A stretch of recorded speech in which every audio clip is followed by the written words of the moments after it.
Welcome back, my dear followers. This is another episode of the true story of the history of the American Mafia, adapted for podcast by Fabio Fabiano and translated and read by me, Grace Carlisi. I hope you enjoyed today's new episode. We're going to talk about the murder of the Barrel.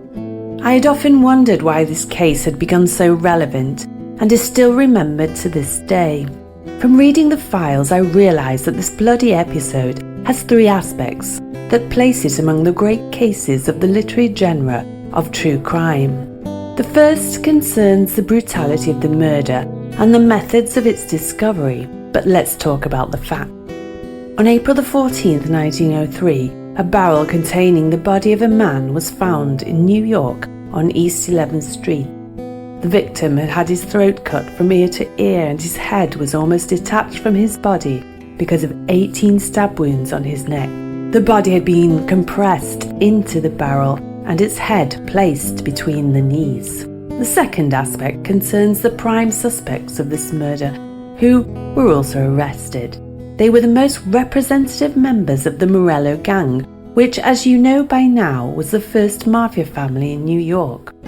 The third aspect relates to the investigative activity of one of the greatest investigators of all time, Joe Pedrosino, the Italian-American policeman who fought relentlessly the Black Hand and the Italian-American Mafia to the extreme sacrifice of his own life. As in all true respectable crime stories, this one too has a date, a time, a place, and an involuntary witness. Let's fill in the file of this new case.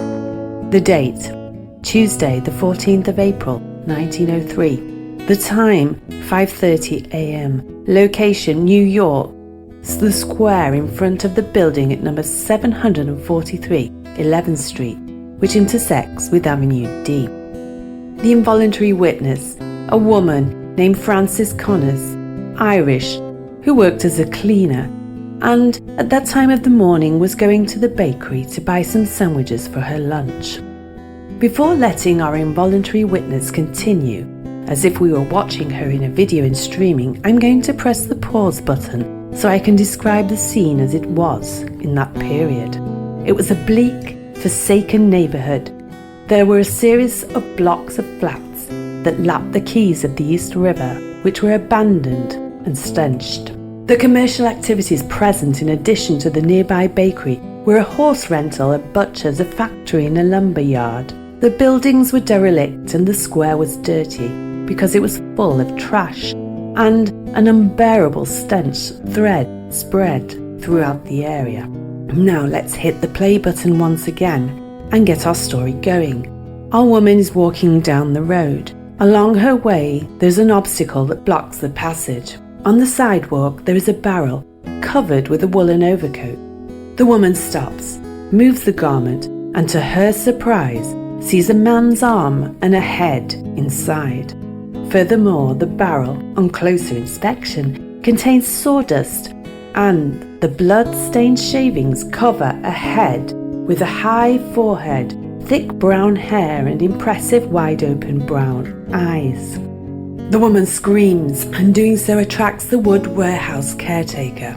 As always in this situation, the police arrive. In fact, the man wastes no time and runs to inform the service agent, John Winters.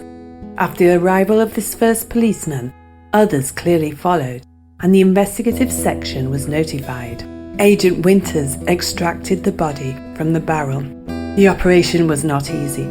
The body was wedged between the staves and the coagulated blood made everything very slippery and sticky. Once extracted, he laid it on the ground, between the puddles. At this point, our story focuses on Winter's investigative activity. The policeman pointed out two important circumstances. The first, the coat that covered the barrel was not soaked, even though it had rained all night. The second, the corpse was lukewarm. These two elements led to the deduction that the body had been placed there only recently.